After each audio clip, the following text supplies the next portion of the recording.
Greetings! Well, what a marching rally that was, eh?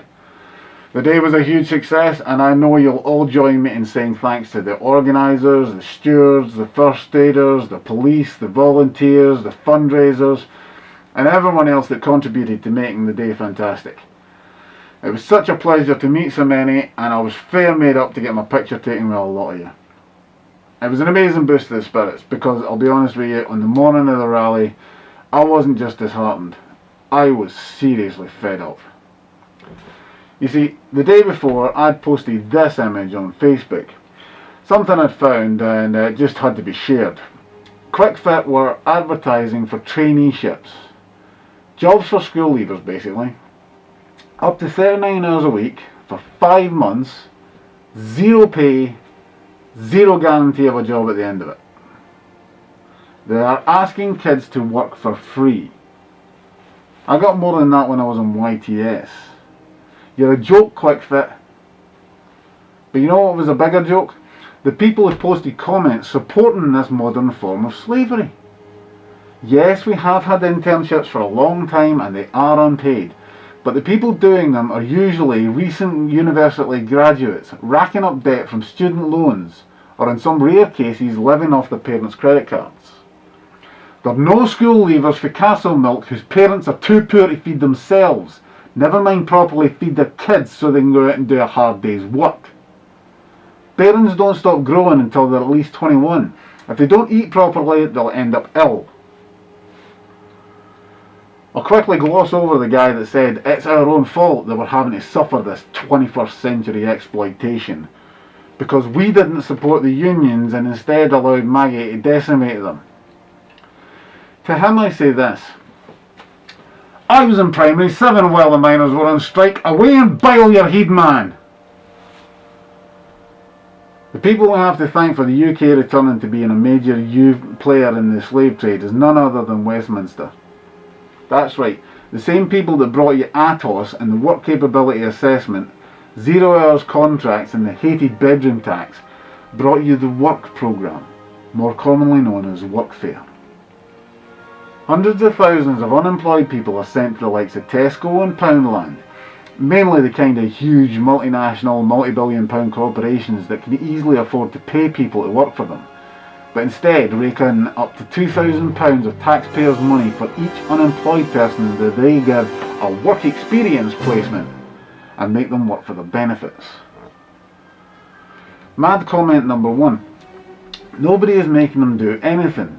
They've got free will. They have a choice not to do it.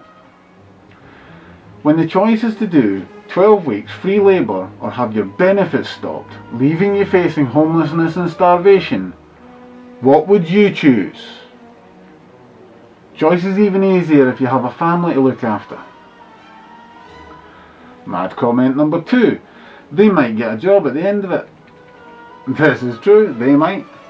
And if my granny had wings, she might fly. Just 2.3% found a job that lasted more than 6 months. Only a handful of those that take part go on to get a full-time job. And it's easy to see why this is. One story I was told, we'll call him Jack, was stacking shelves in a supermarket, and at the end of his 12 weeks the manager asked him if he wanted to do another 12 weeks. Jack said he was hoping he'd be offered a job since they clearly needed the staff, and was promptly told, why would we take anyone on? One phone call to the dole office, they'll send a new trainee and we'll get paid for it. Jack was only being offered the additional free training as it would save the hassle of inducting a new starter.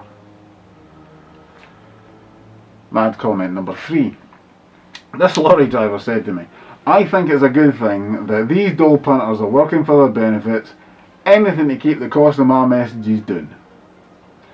I instantly said to him that in that case he'll be more than happy to drive his lorry for £71 per week.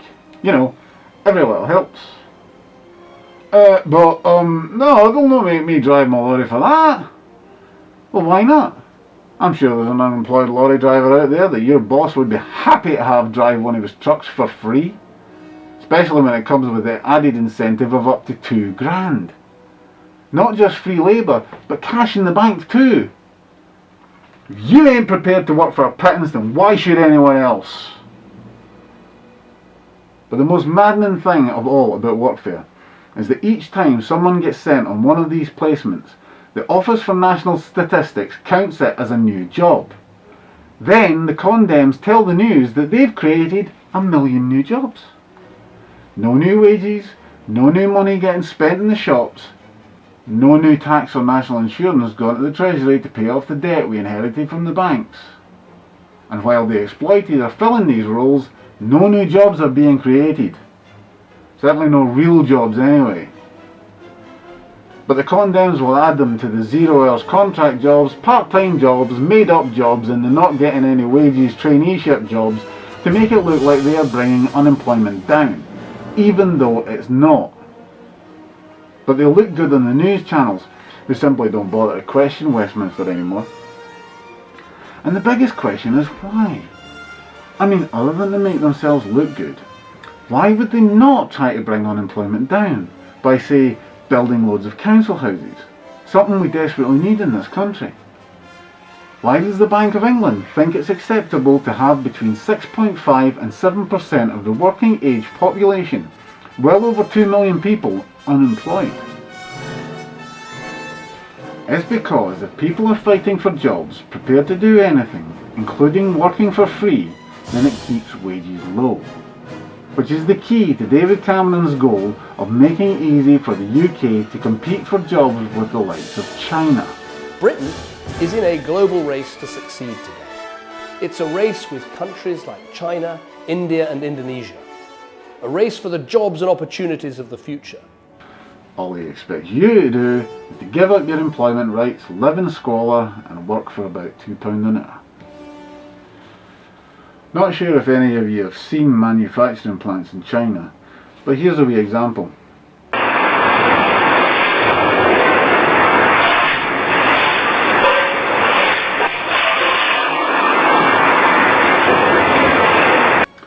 One of those guys forgets to duck, they'll just pull him out of the way, put in someone else and keep on manufacturing.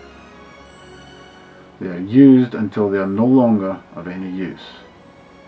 People have become expendable, disposable human beings.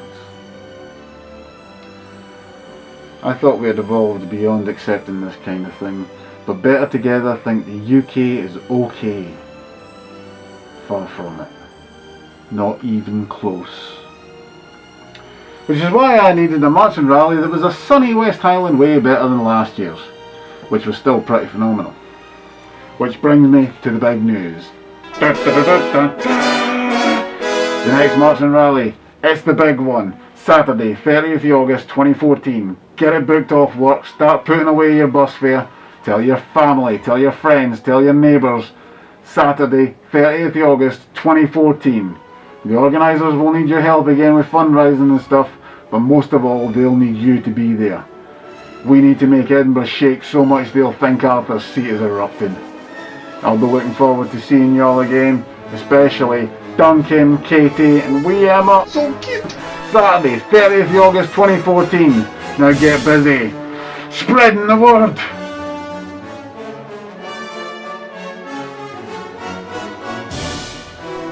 McVie thinks if Westminster won't stop the exploitation of workers, then Scotland will. Vote responsibly.